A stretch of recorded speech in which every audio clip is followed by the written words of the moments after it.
السلام علیکم ورحمۃ اللہ۔ آپ کا سوال ہے دجال کے حوالے سے۔ دجال کہاں ہے، کہاں پر ہے، اور دجال سے کس نے ملاقات کی، دجال نے کیا سوال کیے، اور جواب دینے والے نے دجال کے سوالات پر دجال کو کیا جوابات دیے۔ اس تعلق سے فاطمہ بنت قیس رضی اللہ تعالی عنہا اس حدیث کی راویہ ہیں۔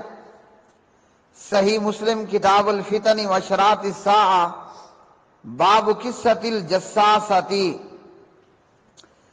فتنوں اور علامات قیامت کا بیان، فتنوں اور علامات قیامت کا بیان اور جساسہ کا قصہ۔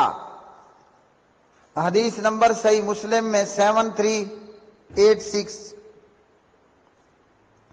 اس حدیث کی راویہ حضرت فاطمہ بنت قیس رضی اللہ تعالی عنہا ہیں۔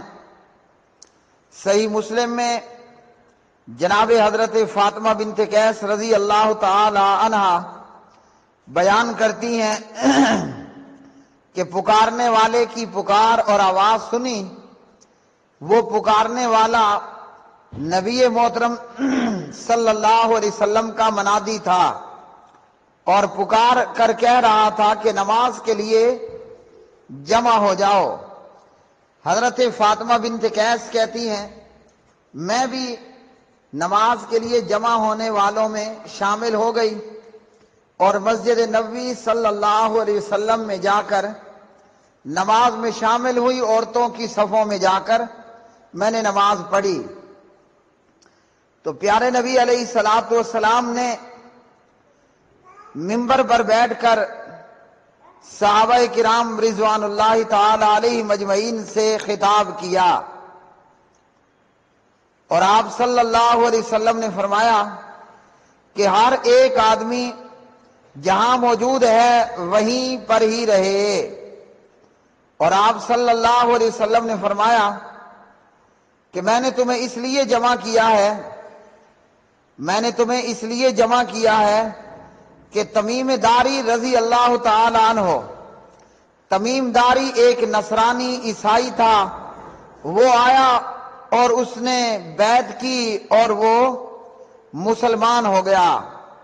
پیارے نبی صلی اللہ علیہ وسلم اپنی بات کی شروعات کرتے ہوئے فرماتے ہیں کہ تمیم داری آیا لأن تمیم الداریہ کان رجلا نصرانیا فجاء فبايع واسلم۔ تمیم داری ایک عیسائی نوجوان تھا، آیا بیعت کی اور مسلمان ہو گیا۔ وحدثنی حدیثا، اور تمیم داری نے مجھے ایک واقعہ، ایک حدیث بیان کی۔ وافق الذی کنت احدثکم عن مسیح الدجال، کہ تمیم داری کا بیان کردہ واقعہ اس سے موافقت کرتا ہے جو میں تمہیں مسیح دجال کے متعلق بیان کر چکا ہوں۔ اور تمیم داری نے جو دجال کے متعلق واقعہ بیان کیا وہ یہ ہے، حدثنی انہ راکب فی سفینۃ بحریۃ مع 30 رجلا من لخم وجذام۔ تمیم داری نے مجھے کہا کہ ہم 30 آدمی تھے اور ایک سمندری جہاز میں ہم سفر کر رہے تھے۔ 30 آدمی اور ایک سمندری جہاز کے اندر ہم سفر کر رہے تھے جو لخم اور جذام کی قوم میں سے تھے، اور کہا کہ ان سے 1 مہینہ بھر سمندر کی لہریں کھیلتی رہیں۔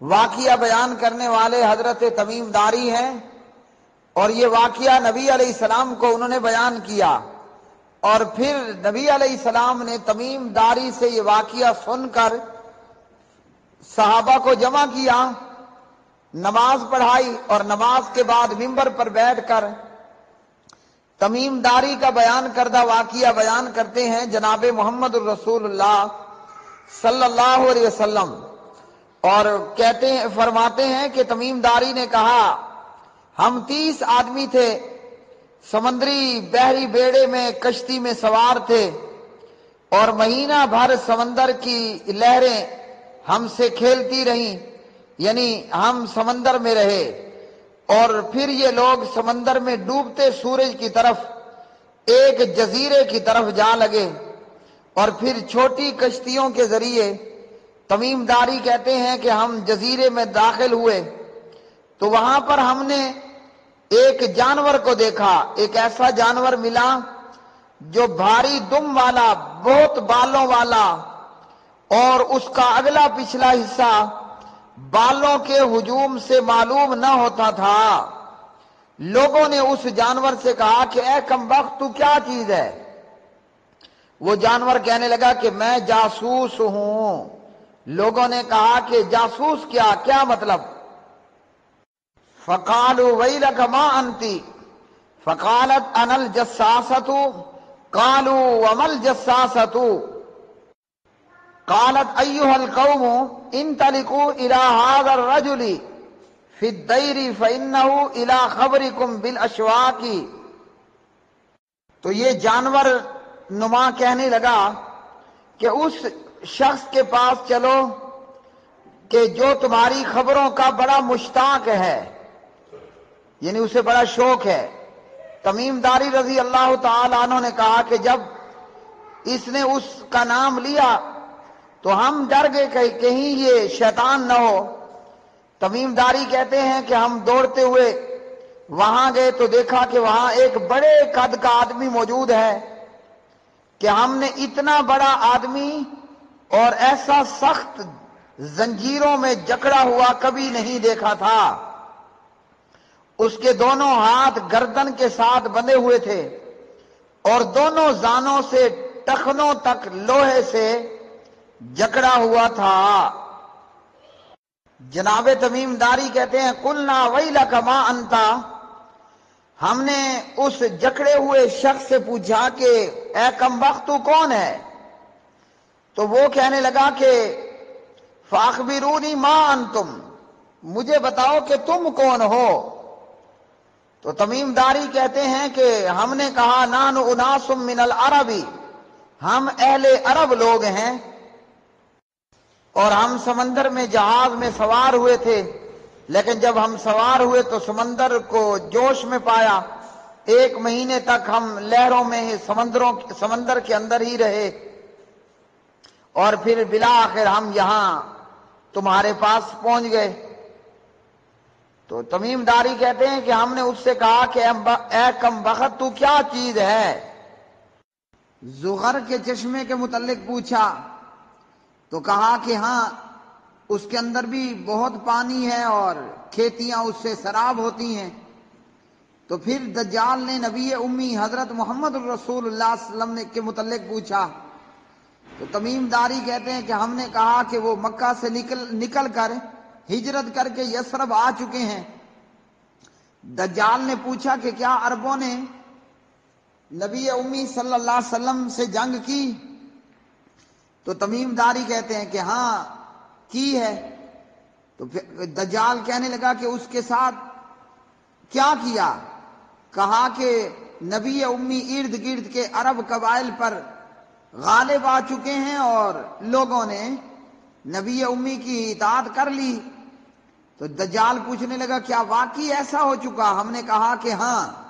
دجال نے کہا کہ لوگوں کے لیے بہتر بھی یہی تھا کہ وہ اطاعت قبول کر لیں۔ پھر آخر پر دجال نے کہا کہ اب میرے متعلق سنو کہ میں دجال ہوں، مجھے ان قریب نکلنے کی اجازت مل جائے گی۔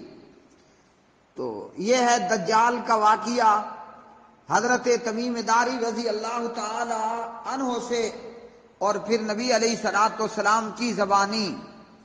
اور آپ صلی اللہ علیہ وسلم اپنی ہر نماز میں، یعنی فرض نماز کے آخر پر دعاؤں میں اللہم انی اعوذ بک من فتنۃ المسیح الدجال، یہ دعا کیا کرتے تھے۔